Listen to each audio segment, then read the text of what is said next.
In today's video, I'm going to teach you how to set folder access and restrict permissions in Google Drive on a computer.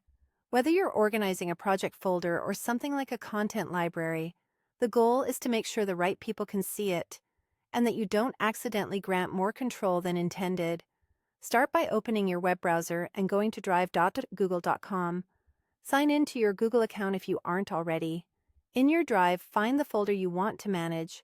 Maybe it's a folder called YouTube Content. Right-click the folder and select Share.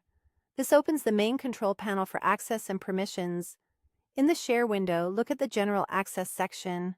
This setting governs what people can do if they access the folder via a link.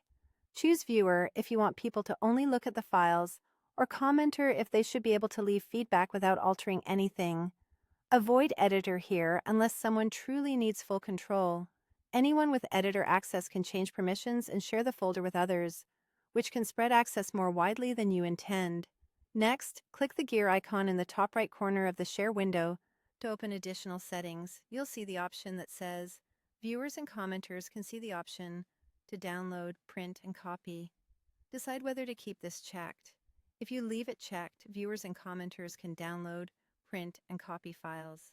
If you uncheck it, those actions are blocked for viewers and commenters, which is helpful for drafts, sensitive documents, or content you don't want duplicated. Keep in mind, this doesn't remove access for people with higher roles. It specifically limits what viewers and commenters can do. Under the folder-specific settings, look for Limit Access to YouTube Content.